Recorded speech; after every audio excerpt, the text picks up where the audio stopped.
के प्रदेश कांग्रेस कार्यालय में पूर्व मंत्री सज्जन सिंह वर्मा ने प्रेस कॉन्फ्रेंस की। उन्होंने कहा कि दिल्ली बॉर्डर पर आंदोलन करते हुए 50 किसान मर गए।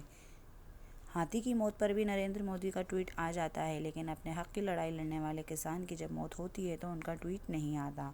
शब्दों का अंडारबर रचने वाले पहले नंबर पर नरेंद्र मोदी तथा दूसरे नंबर पर शिवराज सिंह चौहान जी हैं। भूमाफिया हो या शराब माफिया हो, वो भी कांग्रेसी घटनाओं पर प्रतिक्रिया थोड़ी देर से तो देती है। मुरैना में 20 लोगों की जान चली गई, एसपी कलेक्टर को हटाना अच्छी बात है तथा मुख्यमंत्री शिवराज ने आदेश दिए कि कोई कार्रवाई होगी तो मैं पूछना चाहता हूं कि कौन सी कड़ी कार्रवाई करे।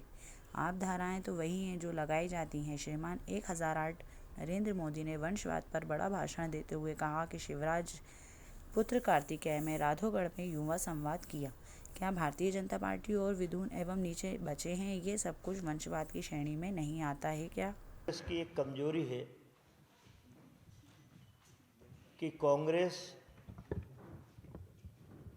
तत्कालिक घटनाओं पर प्रतिक्रिया देने में विलंब करती है।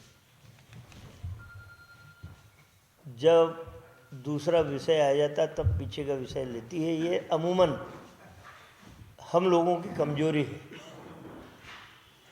भारतीय जनता पार्टी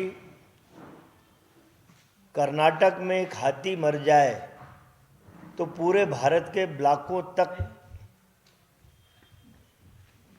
आक्रोशित होकर आंदोलन कर लेता है बीजेपी का कार्यकर्ता।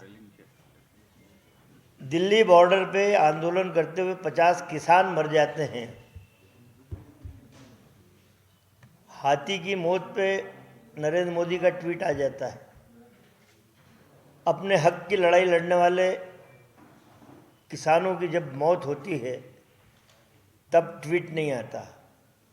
मतलब बीजेपी एक हाथी की मौत पे पूरे भारत में आंदोलन कर देती है, लेकिन नरेंद्र मोदी से लेकर शिवराज से लेकर छोटे कार्यकर्ता पे 50 किसानों की मौत हो जाती है, उस पर जूं तक नहीं रेंगती। शब्दों का आडंबर रचने में भारत में नंबर 1 नरेंद्र मोदी, दूसरे नंबर पे श्री शिवराज चौहान।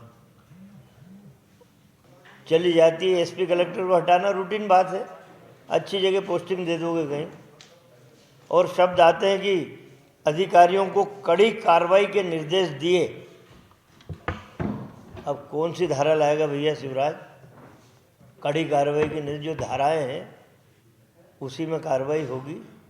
सवाल इस बात का कि 20 अभी श्रीमान 1008 नरेंद्र मोदी साहब ने कल वंशवाद पे बड़ा भारी भाषण दे दिया है। वंशवाद बड़ा खतरनाक राजनीति के लिए। कल शिवराज के सुपुत्र कार्तिकेय गुना जिले में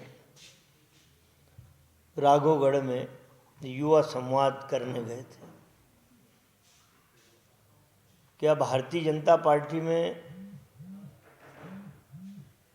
और विद्वान युवा नहीं बचे क्या? ये वंशवाद की श्रेणी में नहीं लाएंगे नरेंद्र मोदी साहब कि ये वंशवाद की श्रेणी में नहीं आता भाई। कांग्रेस करे तो वंशवाद की श्रेणी में आ जाता है। मेरा पहला शब्द था कि शब्दों का आडंबर रचने की जादूगरी बीजेपी से ज़्यादा कोई नहीं जानता नहीं।